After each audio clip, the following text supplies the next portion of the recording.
We are live following the Elite Eight. Two really, really fun games to watch today. The Final Four is officially set.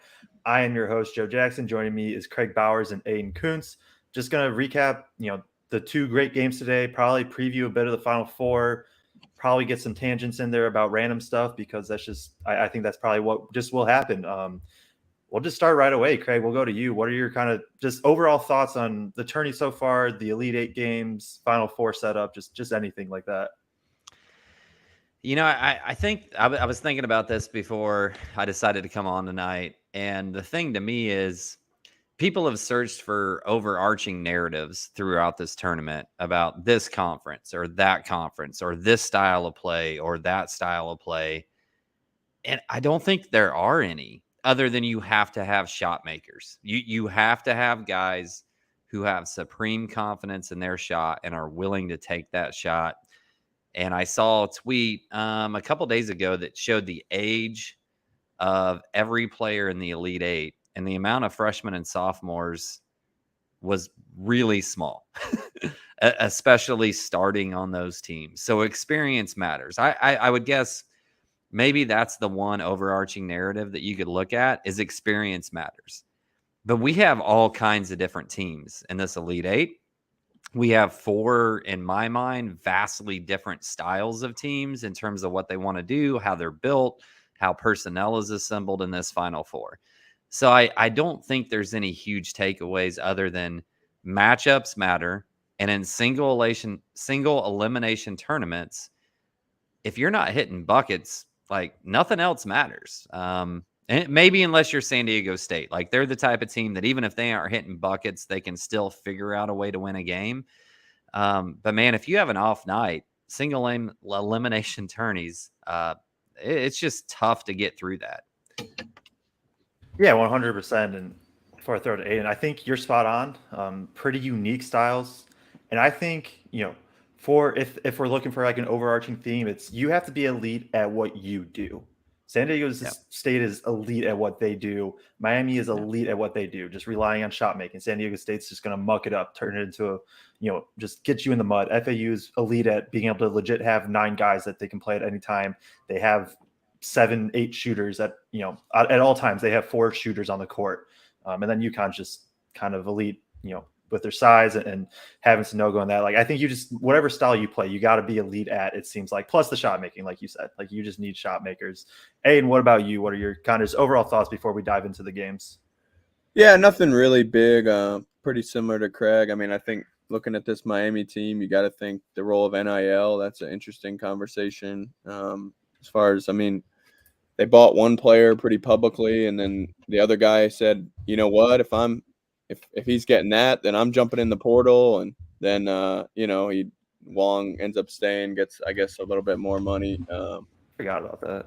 So yeah, I mean, and it works evidently. I mean, it's paid off for that team. They got a shot maker, a guy who really was the reason or the primary reason why they won that Houston game. So yeah, it's interesting. I think it's certainly a topic that's taken over the world, the college basketball world. But I also think the importance of just evaluation, just finding, diamonds in the rough. I mean, all throughout these 4 teams, there are guys who were overlooked, guys who weren't necessarily even the highest rated guys coming out of high school or the highest rated guy in the portal. I mean, UConn's starting a freshman in Caravan who wasn't even a top 100 kid. Jordan Wright, he was not a highly rated guy for Miami. So I think that, obviously FAU and San Diego State, the mid-majors. So yeah, I don't know if there's a huge takeaway. It's just 4 unique teams, like you said, that have gotten pretty good matchups and just played really well and stayed true to themselves. And now they're here, and it's going to be interesting. I think obviously UConn's the prohibitive favorite, but I wouldn't count out any of these other 3 teams necessarily. And to your point about the NIL thing with Miami, I think it is amusing that, like, there was a narrative when that was all happening that, like, this won't work. There will be jealousy in the locker room, yada, yada, yada. Well, don't look now, but Miami's in the Final Four in the men's tournament, and their women's team, which actually is the only one that got slapped on their hand for the way they handled stuff, Right. is playing in the Elite Eight today also. So like, maybe that wasn't such a big issue after all. Yeah, and I mean, to me, and we don't have to go deep on NIL. To me, the NIL is, it's not a huge issue other than I think the portal/NIL hurts the real low majors. Like those are the schools that to me don't, are going to get a guy for a year and just have to be so elite with their evaluation. Now they are going to probably get better high school players at that low major level. You think locally about like a Valpo or, Evansville or something like that. But again, like if those guys are successful, then they're just out. And so it's going to be difficult. But again, you look at Florida Atlantic, they were the lowest of the low when Dusty May got there as far as, jobs in Conference USA. And they just got talent. They got the right mix of guys who weren't going to bail, good mix of younger guys and older guys and have done this. So yeah, it's interesting. And I loved the games today. It was, I know both were kind of different in style, but I really enjoyed watching the games today and this whole weekend. Yeah, this has been, to be transparent, growing up, I wasn't a college basketball kid. Like I was an NBA kid, probably really until close till I got to, I was a big NBA guy. I really didn't, I watched the tournament and that and all that stuff for sure, but I didn't follow closely. So with that preface, this has probably been my most, we're going to take Purdue fandom out of it. This has been the most fun I've had watching a tournament. Even the ugly games that San Diego State plays, it's still just fun to me to see them really deliver in their style. And like I said, I'm not as in depth as some lifelong college basketball fans, and I will admit that. But this one's been super, super fun, even with the blue bloods out, even with all the top seeds out. I think it's still been really talented across the board. So, we'll jump into Creighton San Diego State first. Aiden's Creighton Blue Jays. Yeah. Blue Jays. Yeah. Fall 56-57 against San Diego State. It's a game that San Diego State got it right where they wanted, stuck in the mud, super low scoring, had enough shot makers in Butler and Trammell. We'll throw it to you, Aiden, first. What are your thoughts on the game, things that caught your eye in that? Yeah, just a brutal way to have your season end, about as painful as I could really possibly imagine. They foul. I don't know that they needed to do that. McDermott talked about it. He said they thought, I don't know what really, I didn't really understand what he was saying. I don't know why they did that, but usually I give the benefit of the doubt, but that was frustrating. So they do that when there's 4 seconds left and, so they give them a chance to reset. It's not like they drew up some crazy, slob or anything like that. It was just their typical zoom action or whatever, but, and he gets downhill, he beats Nemhard and Nemhard, shoves him in the back and they call the foul. And, as a guy who's heavily rooting for Creighton, it's frustrating given the context of the game. I think the way they called or didn't call that game was, that game was a wrestling match, just how, both teams, I think, kind of wanted it. Physical the whole way, and obviously that's the type of style that San Diego State thrives in, and then you get that call at the end, and from there it's tough to go out like that. But yeah, I just think Creighton didn't hit enough shots. Some of their looks were pretty darn good. I mean, it was a combination of great defense by SDSU and a couple pretty good looks not going, a couple Shireman threes that went down and out. And then Nemhard gets hurt and just basically disappears, like Craig was saying before the show, for the last 10 minutes, and credit Trammell for that as well. But, now you go down the stretch and you're already having trouble scoring in the half court. And now it's like Kaluma, Alexander, guys who just aren't really used to having to create primarily, were forced into that role. So absolutely big type of game. San Diego State, controlled it. They were down early. They fought back in the start of that, the quote unquote third quarter or whatever, and just kind of took control of it. And there was, from that point on, it was tough sledding. So great win for that program. A lot of respect for them, but obviously tough to swallow from my perspective. Yeah, for sure. Yeah. And it was, the same. I think it was a similar style to Alabama of just kind of hang around for the first 20, 30 minutes, warm down. Creighton plays legitimately only 5 guys, maybe 6 in some games. They only looking at their bench 4, 6, 3, and 3 for minutes for their 4 bench guys. Everybody else, all starters, played 35 plus. You know, and I think you saw it a bit with Bama too, even though they were super deep. It's just like these top guys get worn out by the time that the end comes for San Diego State. And in both games, San Diego State had just a mini stretch, it felt like, with like the, I don't know, was it the 10-minute mark, 8-minute mark, where they just hit, it felt like they hit 3 or 4 jumpers in a short period of time. And that's San Diego State's style, right? A ton of mid-range. They're not going to pressure the rim too much, it feels like. It feels like they're going to take a lot of middies, and Creighton's defense is going to force that. You watch more Creighton than me. Is Kluma always in a drop? Is that standard for them, or is that Kluma or Kalkbrenner? I know Kalkbrenner is, but it looked because they put Kluma in a decent amount of action in the first half, I thought. And it seemed like he was dropped.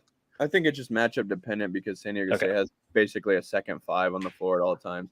And that was a turning point, was they started going to that 4-man who's actually a 5 in the post, and he was able to score over Kaluma a few times down the stretch there. So I think, it was just a really good game plan by San Diego State.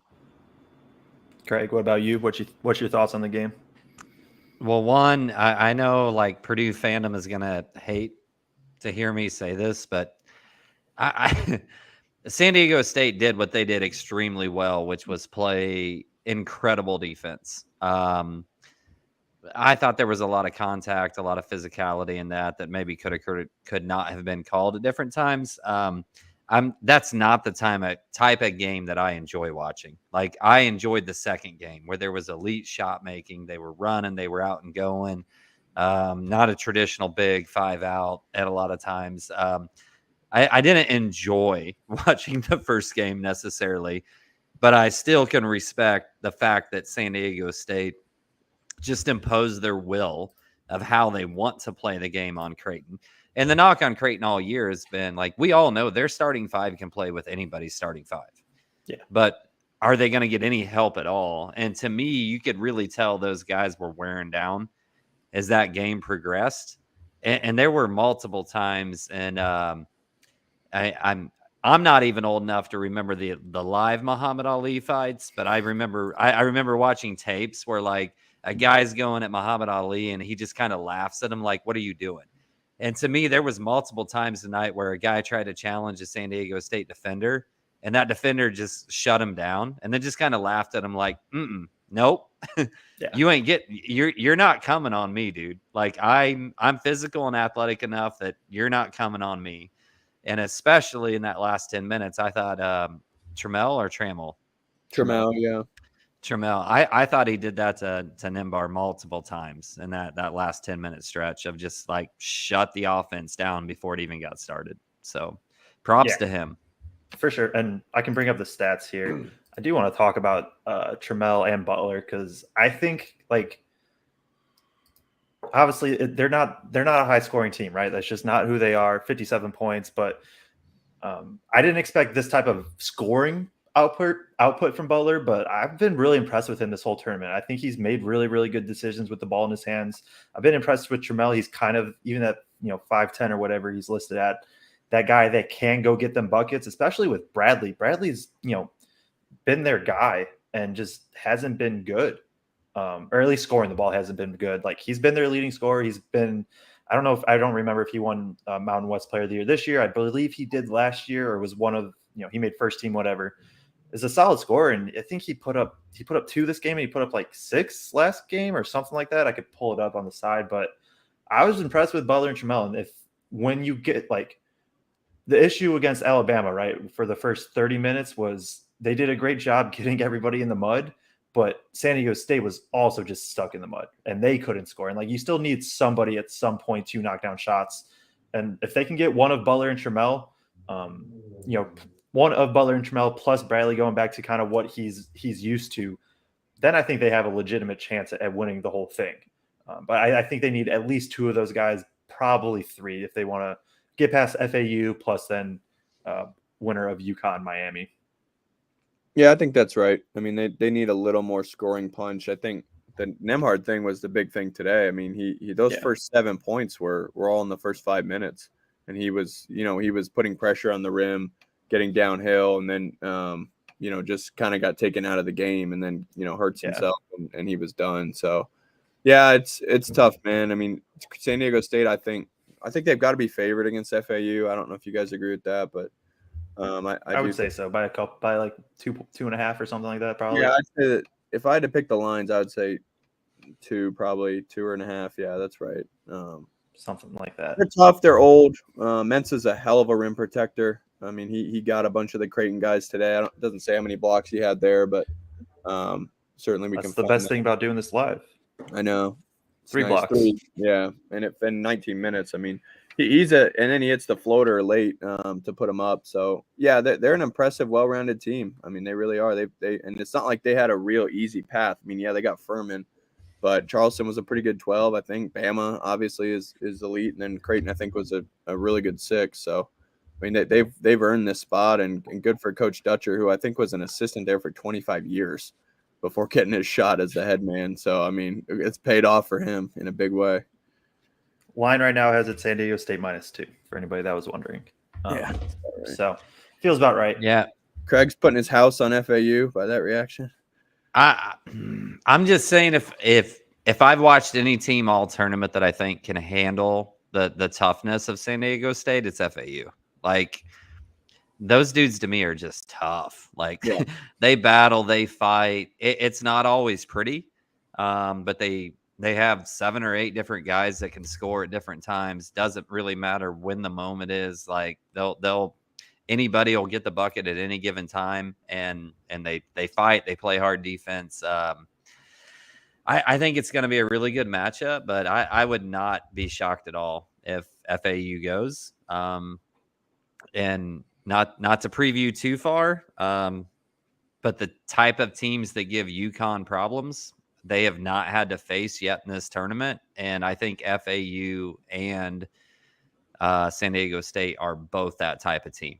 So whichever one might face them in the championship game, I think they're going to give UConn a lot of problems with their athleticism and pressure on guards. Yeah, I'm hoping that the championship game, whatever matchup it is, I just don't want it to be like if UConn wins and they continue rolling. Like, I just don't want them to win by 20. Like, make it a game is all I'm hoping for as a fan. That would be a disaster for the sport if that happened. Oh yeah, UConn over FAU by like 25. Not saying it'll happen, but no, and it's already going to be the lowest rated Final Four in years, and so it's awesome to me. But Joe and I had this conversation that, for people who are maybe trying to be not interested in the sport and jumping in, like, who is FAU? Who are we supposed to root against? Who are we supposed to root for? That's not kind of built in. So hopefully people will get excited and we get some good games. Yeah.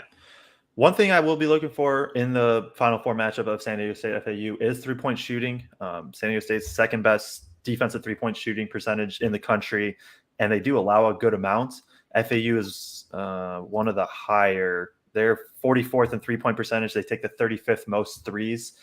And I saw the tweet and I forget the exact, and I wish I knew it off the top of my head. So I'm sorry, but it was along the lines of San Diego State's faced like the top 5 3-point shooting teams. I think in terms of like percentage of 3-point attempts in the past month, and all of them have shot like under 20% against San Diego State. And some of 3 or over 25%, something like that. Basically, San Diego State's defended the 3-point line really, really well. FAU relies on it a lot. They like to drive and kick. They have guys that can just kind of knock down shots, as we've talked about a ton on here.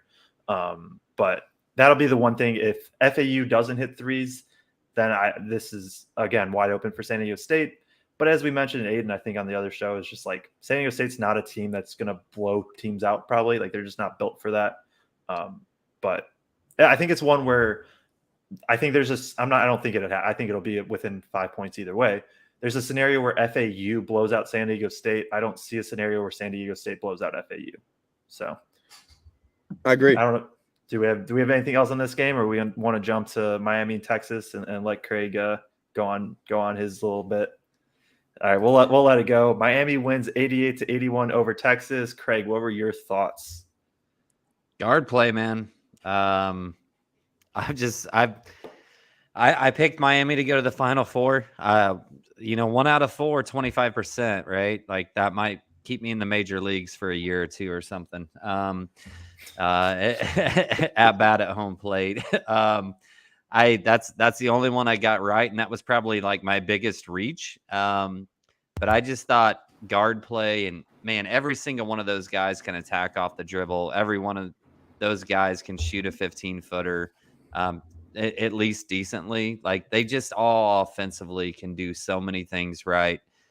And they've ran up against some teams where they've just been able to outscore them. And I was a little bit worried because Texas pressures well about if they'd be able to slow Miami's guards down. But at the end of the day, like Miami just has too many different dudes that can attack. And it's going to be really interesting because, like we know statistically over the last 10, 20 years, whatever it is, that like no team's won a national championship that's not top 30 in Ken Palm offense, Ken Palm defense. And there's two teams in this Final Four that fit that billing, and that's Miami because they're terrible on Ken Palm defense, great on Ken Palm offense, and San Diego State is great on Ken Palm defense, terrible on Ken Palm offense. The other two both fit the bill. UConn and FAU are both top 30 in both. So that'll be really interesting to see going forward. But yeah, guard play. It's what it was. Yeah, Yeah, well, I mean, go ahead, go Joe. ahead. No, you got it. Okay. I was gonna say, just if somebody told me Miami went 2 of 8 from 3 and Texas went 10 of 25 from 3, I just assume it's a Texas 12-point win or whatever. But Miami attacked, and then they attacked well, 28 of 32 from the line compared to 11 of 15 from Texas. Obviously, like Pack, Wong, they both did their thing, but Poplar and Miller kind of more the wings. Like they were phenomenal today. 27 for Miller, 16 for Poplar. Miller's kind of, as I'm hearing more, is popping as like a potential NBA guy event, if not this year, the next year. And then Omier he's 6'7", and I never once think he's 6'7" watching him. Every time I'm shocked that he's not like 6'11". He just plays so much bigger than what he is, I feel like. And then just they were able to do enough. And you have guys that can make shots, you have guys that can create plays. Like if you get hot in this, your defense doesn't matter. Play loose, like MKX Music is saying. I think he'll live with a couple turnovers, but they have guys that aren't going to turn over while creating still. And then that matches Texas too, right? Like that's also kind of Texas. And that's where I want to ask you, Aidan, like, did you see, because Texas controlled this game for the first, 30 minutes? Yeah. Did you see anything switch, or was it just as simple as shot making switched? Well, I think Miami tightened up on defense for sure. I mean, I think they started forcing Texas to take some bad shots. I think Texas has guys who are prone to do that with Carr, Hunter at times. I mean, Cunningham taking the floater there at the end. What are you doing? Yeah. I mean, you don't get to take that shot. You're fifth in the pecking order. So that was unbelievable that he put that floater up at the end. But yeah, I just think it was a total Texas meltdown. Miami cracked down, and like Craig said, like you can't sleep at any moment against this Miami team because they got 5 guys who can beat who can burn you, and they did. They were balanced. I love Poplar's game. I think he's going to be a real dude long term. He's only a true sophomore. Really impressed by him. Like you said, Jordan Miller. I mean, he was obviously the guy getting downhill, attacking. I think he's a 5th-year senior, so he's kind of the guy with a lot of experience. And I think Texas really tightened up, and like I said, I think some of their guys they don't really have a go-to guy necessarily. I think sometimes they want to force feed it to Allen, and Allen's one of those guys who you can get in trouble with because you just feel like you have to give him the ball in a mid-post ISO situation. It's just really it's a pretty good shot for him, but late in games, I think you get in trouble kind of pumping that if they're doing a pretty good job. It's kind of like Keontae Johnson a little bit. Just Miami just kept going, kept getting to the rim and either getting a layup or getting fouled. I didn't know why Pack took that shot. They got kind of bailed out with the box out, by Cunningham, who is just going 150% all the time, and usually to the detriment of Texas. But he did have some great offensive rebounds. But yeah, it was a meltdown, man, and credit to Miami. Yeah, and to Blake's point, when I say guards, like literally 4 out of the 5 players for Miami are listed as guards. That's how they play. That's their style. So if you want to call them guards, if you want to call them wings, I don't care what you call them. But 4 out of the 5 guys on that team are guards. So when I say guard play, I'm talking about literally 80% of their team. But all those guys can drive. All those guys can hit shots. They can all handle the ball. They're very versatile, I guess, in what they do is what I was saying. And that's been shown to win in March as of recent. And it's just like you just have to have things line up once. You really do. Like Miami has a good hot streak last year. I think they're obviously much better overall this year, especially with the addition of Nigel Pack helps and all that. Like it was you just have to have things line up. SDSU is able to get, they kind of they rolled in their second game. They beat Charleston in their first, and then these past two, they controlled the tempo. Like they absolutely controlled the game, played it their style. FAU is just kind of also imposed their style. Like you have to be able to do that for multiple games in a row. And Miami's been able to do that so far. Do you guys think that they'd be able to do it against UConn? Just turn this into just a pure bucket getting type game? Because I don't know if I trust them defensively against UConn. I think that if they win, it's probably going to be another high 80s type game. I could be wrong, but what are you guys' thoughts on that game?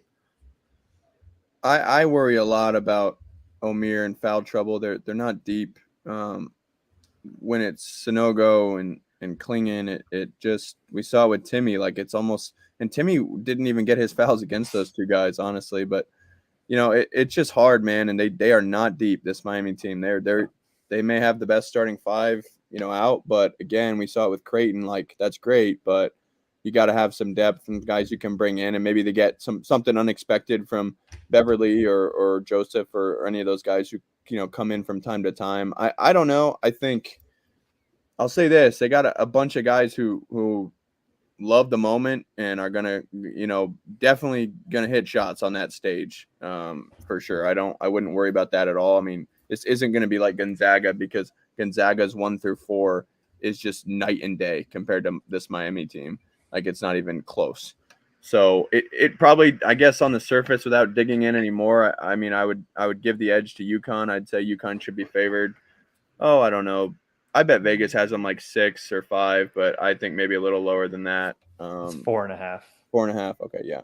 So I think it's probably going to be like that, but I think they got a shot because they got the guys who can do it. I think Miller's a unique thing because he can get to the rim. He can get UConn's bigs in foul trouble.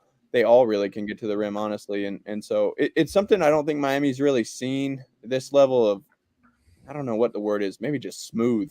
This level of guards who are just this smooth, I don't think they've seen so far this tournament. So it should, I mean, everybody else lost by 20 to UConn, so I definitely think they'll keep it closer than that. But yeah, I would definitely take UConn. Yeah, and for me, just looking at that matchup initially, I think there's going to be a lot of points scored, obviously, in that matchup. Miami's not great defensively. I mean, Texas is not. I've watched Texas multiple times this season, and I'm like, how are they hitting all these? Like, these guys don't hit the shots at this volume in the first 3 quarters of that game. Like, what is going on here? And now I think some of that was they were hitting some tough shots, but Miami was slow on rotations out to 3 multiple times, and really Texas could have hit quite a few more in the early goings of that game where they just left guys open for horse shots. So that's a little bit of concern. I should say a lot of concern, but yeah, right. I still think there's a piece of me that just thinks you wonder how Miami's going to handle their big men. But I also I'm just waiting to see somebody in this tournament say, look, we're going to let the 2 7-footers get their points as they rotate in and out. But we are not going to let UConn get hot from 3, no matter what. And if we get beat by the 7-footers, because UConn doesn't really, they're not running 40% of their offense through post touches initially like Purdue does, right? They're getting them off short rolls and offensive rebounds. They do post them up some, but it's not like, dead on central theme all the way through the game. So Larinaga is a smart dude. I'm just wondering if they don't close out on 3-point shooters like crazy and are like, all right, if you're from the center spot, if you're going to get 50 on us or 45 on us and beat us, so be it. But we're not going to let the 3 guards wings get going from outside. And then I think it could get interesting because there's also pressure, right? There's pressure in this game to make the Final Four. And then there's pressure in that first final game to make the championship game. And for me, this is just a little bit of a feeling like I don't think Wong gets rattled at all. Like he's just that type of dude to me that to him, this might just like be playing out on the city courtyard as much as it is a Final Four game. And I don't think he's going to get rattled at all.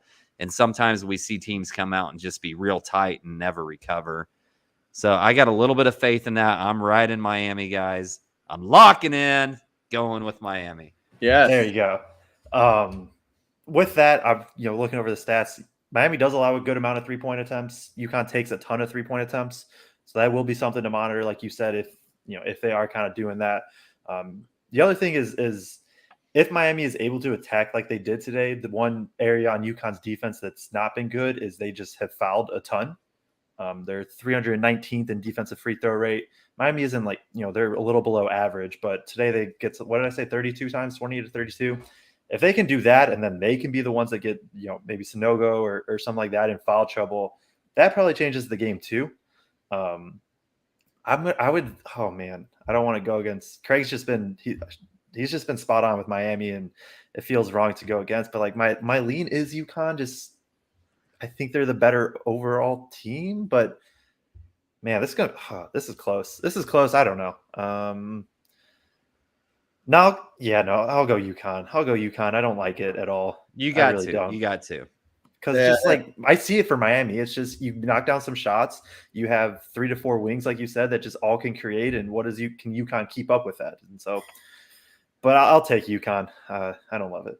I do think it makes quite a bit of sense to just not, like Craig, you were saying, like just don't try and double Sonogo. Don't give them those easy, because they figured out. And Miami doesn't have the mismatch issue that Gonzaga did, in that they don't have to guard. They don't have Watson and Timmy. They only have Omier out there. They have guys who can easily guard, the other players. So, yeah, I mean, there's some mismatches. I would say, who's Caravan going to guard? Is he going to guard, Jordan Miller? Could Jordan Miller go at him a little bit? That's an interesting one to me. I think Pack and Hawkins are really similar. It's just Hawkins is 6'5". That's why he's going to be a first-round pick, and Pack's not. But, yeah, it's going to be a fun one, man. We really need that one to be a good game, because on the other side, it might be a good game, but it will probably not be the most fun to watch. So 42 to 40. That's what I'm calling the other game.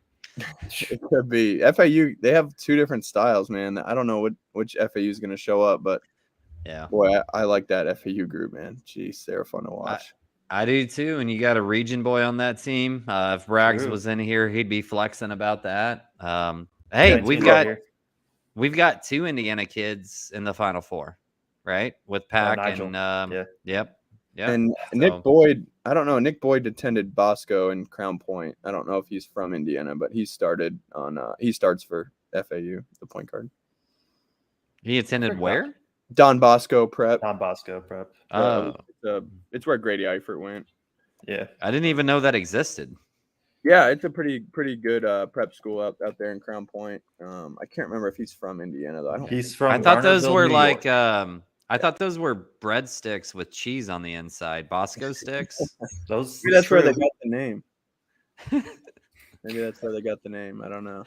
Braggs maybe could tell us more about that. I don't know. Yeah. If Braggs would talk, if he wasn't still so friggin' hurting his friggin' feelings that he's being such a pansy that he won't come on the show. And I'm calling you out, Braggs. Get your butt on here. Hey, I'm from Cedar Lake. I'm from the town next to Crown Point, and I just learned today that Don Bosco is located in Crown Point. I knew it was a region thing. I did not know it was in Crown Point. They used to, when I was up at Lalu, they used to play us all the time up at Lalu. When I saw Grady Eifert in high school play, he was one of the best high school players I've ever seen. He probably got 15 loose balls in one game. It was just unreal. And nobody knew it. But I can remember my dad and I thinking, this guy is freaking believable, and then look what he became. So yeah, they've got some good players come through there. You said when you were at Lalu, did you go to Lalu? I grew up there. We left in 8th grade, so I was gonna go, and then we left right before. Okay, he was recruited, and then there's like the knee injury, and Aidan would actually be in the Final Four. Did I you would- have a decision announcement where you announced your retirement, or? Yeah, no, we had to edit. I had a video. I'd like to thank God and family members. Back in 8th grade for a high school. Yeah. Yeah. Although Gotta- I'm sure 8th graders do it now if they go to prep school, right? At this point. I'm sure they do. Definitely. Probably Yeah. younger. Probably Yeah. younger. So, do we have anything else for the games? I don't know. This is the tangents I figured we would get on at this point with all three listed, which is Hey, cool. let's pick our national title game and champions before, like, we got to do this before we get to the Final Four. So let's hotspot right here. I'm so bad at decisions, so I'm gonna throw it to Aidan first. I got chalk. Give me UConn over SDSU. Let's see. She brings up vibes because I said Gonzaga was winning based on vibes, and so vibes tell me Miami, but my head says UConn, and so I went with vibes last time, and that lost by 40. So give me UConn, and then I think it'd be hilarious if San Diego State or FAU won it all. True. Give us a good example, Sydney. Give us a really funny example. I just can't, like, I'm just bad at making them. It takes me forever. Like, I like both sides. No, we know. But give me San Diego State. Give me San Diego State, and then give me UConn. I can't go away from it. UConn. Yeah. I don't want. Yeah. Okay. UConn over San Diego State. Final pick. Let's rock with it. That is Okay. Mad true. mush. Pretty easy. So That's true. I'm going to go here with the fact that neither of you are giving love to FAU, who is That's smart. might be one of the most underseeded teams to ever come into the tourney, and understandably so, because they didn't have the resume to be there. But eye test, if you just watch them play, you would say, oh, they're a 1 through a 5 seed at least, right? Yep. But they just didn't have the opportunities to necessarily show that against top level competition multiple times like some of the other teams did. So I'm taking FAU. I'm taking UConn to get to the national championship game. But regardless of whether it's FAU or San Diego State, I'm taking both of those teams over UConn in the national title game.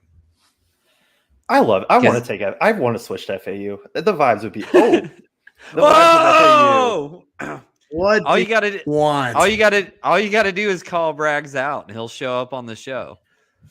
I'm a prideful person. What? I don't want to talk ever again. We're doing our Final Four picks. I know. I'm watching. Wait, well, not Final Four, national championship game. Florida and, Atlantic versus Miami, and I'm taking Florida Atlantic because that's who I'm rooting for. I don't care. I don't care if I'm right. That's who I'm rooting for.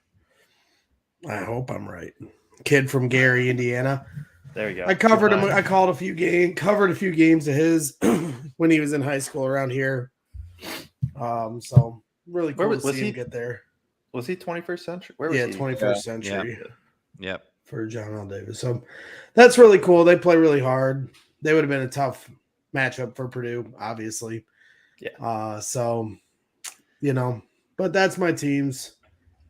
It's hard watching college basketball. It really is so hard. I've been watching it. It has been very entertaining. I agree with you, Aidan. The games have been great.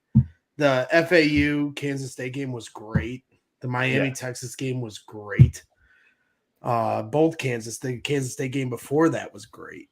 There's just been some really great basketball, but this Purdue loss, I thought the St. Peter's game was hard. And I really didn't think there'd be anything worse than that. And then this game came along. And it is so hard. And I'm bringing it upon myself because I'm talking a lot of shit on Twitter just to try to get over it. It's not really helping all that much because it's just opening the wound back up. I've been in it with Illinois fans all day today, trying to explain to them, and they don't understand what they just won't listen to me. They're a worse program than Purdue, but they just won't listen to me. And the hardest part about this, and this is what makes me so depressed about the Purdue loss, and we'll talk about it on our wrap-up show sometime this week, ladies and gentlemen. We'll do an official wrap-up show. But the hardest thing about this game that Purdue lost, and it feels like it was a month ago, and it was only a week ago, is that no matter what you say to anyone now, they're just going to bring this game up. No Oh, yeah, matter true. what. It's brutal. It's brutal. Purdue won both Big Ten championships, and it'll never be brought up. And to some extent, it's like probably fair, but like, it's not fair because like Purdue had the last year's team that fell short of every goal and lost to St. Peter's. As much as I hated it, I don't want to say they deserved to get the criticism, but like any player on that team would tell you it's a failure. They went into the season with high expectations and they didn't come through with anything. This team exceeds expectations by a lot, wins a couple trophies, gets a couple rings, and they're going to be, almost treated worse than last year's team somehow in the eyes of history. Yeah. It's brutal. Get this camera off me. I'm too depressed. And that's, I think, the thing, and maybe we should save this for our wrap-up show because it fits more there, but like, is there any team that would trade places with Purdue from the Big Ten this year? Like the only one that maybe, but that's Michigan the thing State? that I go in it on with Illinois and Indiana and all these other fans. It's just such bullshit because they were Indiana and Illinois specifically were favored to win the Big Ten. Yeah, and they don't come away with anything. But yet they're so happy that what happened to them didn't or what happened to Purdue didn't happen to them. Yeah. And every one of those players on each of those teams would take the success that Purdue had. The players are going to have to live with it for a long time. But it's just as hard on the fans because players, you're there for 4 years. Fans are forever, and they gotta wear this now with every rival they talk to. So. Yeah, I'm just in a deep, dark depression about this. And I'm trying to yell my way out of it at people, and it's not working. So I'll try. I love the revenge tour that you're putting on. I love it. The Indiana one was more fun. I feel like they're more – the Illinois fans, as I'm finding out today, they're crazy. The Illinois fan base is the most toxic. Like we don't have to get onto all that on here, but it's not great. I don't know if there is many great fan bases, I guess, period. But they're back near to the killing top. them with kindness. My rage tweeting isn't working. There you go. Where'd Craig go? He left. He probably had a pee. Yeah, he's listening. And I'm rooting for Florida Atlantic hard. I think really good team. I am too. Maybe we can do that. Where would you rank your order of like you just not like who you think, but who you want to see win in the 1 through 4 order? FAU and Miami. Don't care about the other two. Don't like UConn. San Diego State's boring. But FAU and Miami. That's the title game we all want. Are right? you happy that Gonzaga? Because I'm happy UConn beat Gonzaga. Well, I don't know. I thought Gonzaga winning this year would have been so par for the course for them. They get easy rides through the season, and then when they finally win their national championship, it's against schools that aren't traditionally there. Not saying these teams are anything, but I mean Miami's not an easy ride to play against. I'm just saying, traditionally not blue bloods, right? Yeah, I mean, I don't really. I just don't like UConn for whatever reason. I don't really like Danny Hurley that much, and I don't know, just kind of rooting for the underdog. Yeah, for me, for rooting, it's FAU.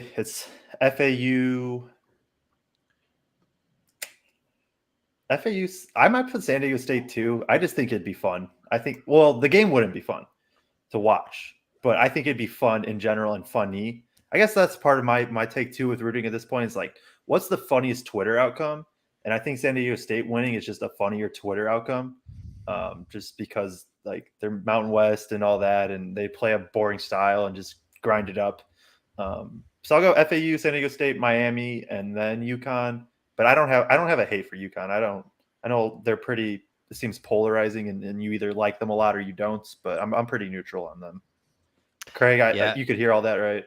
Yeah. You know, I'm always listening, man. Yeah. I'm going with Miami because I love Larinaga. He was all about paying players before paying players was cool. That should have got more laughs. Gosh dang it. I'm a quiet, like, I don't audibly laugh a ton. I'm a inside chuckler, you know. Yeah, I'm gonna go with Miami. I like him a lot. I like what he's just the type of dude that he is and how he interacts with his players. And then I'm gonna go FAU. Then I'm gonna go San Diego State, and then I'm gonna hope some type of natural disaster causes the national championship game to not happen, and then UConn. Wow. Well, there you have it. And I think I don't know if you or Craig started from earlier, and I think he brought it up again about the players receiving texts about transfers. Somebody started. I don't know if we wanted to bring that up real quick or. Oh yeah, that was interesting to me. I mean, yeah, this is the world we're in right now. I mean, I'm sure they've all been contacted, and I mean that's kind of BS. Like, while they're on their run, whatever. But it's going to happen. The shark-infested waters of college basketball. To be honest, it happens with coaches, as we know. So I mean, I guess it's kind of par for the course either way. But yeah, I mean, it's what it's going to be. Like they're going to have to, and I mean, they're going to have to raise a ton of money to keep that team together. And I think Dusty May will stay there, but like they got to get probably millions and millions of dollars in order to have that team run it back next year. And I think they pretty much all can return. So everybody but Forrest. It's an interesting NIL case study, the FAU thing this year and then next. Yeah, and that was my take earlier in this tournament was like the transfer portal and NIL is putting college basketball in a tremendous spot. There are things that, I think some of like the loose ends, outer edges, whatever, I think those do need to get tied up to make it more. It's like NCAA just has to have like legit laws and stuff, like allow players to make their money, but also like, keep it organized, which it's banking on a lot from the NCAA, but whatever. Do we have anything? Braggs, you got anything? Just you wanted to get off your chest for the past? Yeah, in your week of silence? I'm gonna go back to watching whatever I'm watching, but I'll just leave it at this. Do You we Illinois fans, leave me alone. All right, I'm harassing my friend Cody. I'm trying to do it in peace, and you people will not get out of my mentions today. This is my last warning for all of you. Leave me alone. I'm in a dark place right now, and the only solace I can take is by harassing my friends, my Big Ten rival friends. You people tweeting at me that I don't know, you are not my friends. Don't talk to me. I'm talking to my friends. End statement. No more tweeting at me. Speaking of your friend, Sasha retired today, didn't he? Yeah, he retired today. He was hitting the links shortly thereafter the announcement. So it'll be interesting to see where he takes this afterwards. He's got a lot of options. Really smart kid. Could get into, using his degree or get into coaching, even media aspirations. I know he's talked about that in the past. So haven't asked him or anything like that. Gonna let him be, and we'll find out. I'll find out along with everybody else what his decision is. It wouldn't surprise me to see any of those routes. Obviously, I expect to see him as a regular guest now that he's retired. Yeah, that's all I'm saying. Yeah, well, we're always bugging Sash. So and now that his schedule might loosen up, we'll see. If he gets into coaching, that certainly some would say makes your schedule even busier. So we'll see. I know he's certainly capable of any of it, and he will be a great success at all of it. But not too bad for what was he, a 3-star recruit coming out of Crown Point High School? Yeah, 7th all time in 3-point field goals made. Was part of the team that was first ever to be number 1 in the country. Yeah, and a hell of a kid, and now a respectable young man. And an inspiration to a lot of kids and beyond that. So proud of him and everything he did at Purdue, and excited to see what he does going forward. Was he higher ranked than Edey? Like I know separate classes. Yeah. Yes. Yeah, he was. Yeah, he was ranked higher than Zach Edey. Literally everybody that's ever played at Purdue was ranked higher than Edey. There you go. Other than like preferred walk-ons. And that, like I said, we can save a lot of this for the other show, but maybe this is something that doesn't need to be said on the wrap-up show. But that's the thing I was trying to tell the idiots that I work with that are just harassing me about this nonstop. The odds of Zach Edey winning National Player of the Year, which should be announced soon, right? The Wooden Award. The odds of him winning that, he is essentially the Fairleigh Dickinson of players. He's essentially he is the Fairleigh Dickinson of players if Fairleigh Dickinson won the national championship. That is essentially the equivalent to him as a player to a team. And like people act like, oh, like when I say that Purdue exceeded expectations, they're like, they had Zach Edey. Nobody, it's like people just act like what Zach Edey did was just so seamless because he's so big. It's such they'll such probably a also say that Zach short-sighted Edey has view. no skill yeah. to go along with that, but Yeah. So so be excited. When did they announce that? Final Four April weekend. 5th. My name April. changes. He said it's announced on the 5th. So what, in between the Final Four and the national championship game, then I'm assuming is what that is, huh? The 5th is after the national championship. So I don't know. Oh, okay. Mm. So be interesting to see that announcement one way or the other. I mean, Armando Bacot decided to come back, so be interesting to see if they can figure out how to get him the NIL money to come back. I certainly would love to have him back. I know some people have said, maybe it's time to move on to try to get to this small ball stuff. I didn't do that. Joe did that. What the? I did not do that. I know I know the. Do not try to throw that on me. I'm kidding. I'm kidding. I know some people.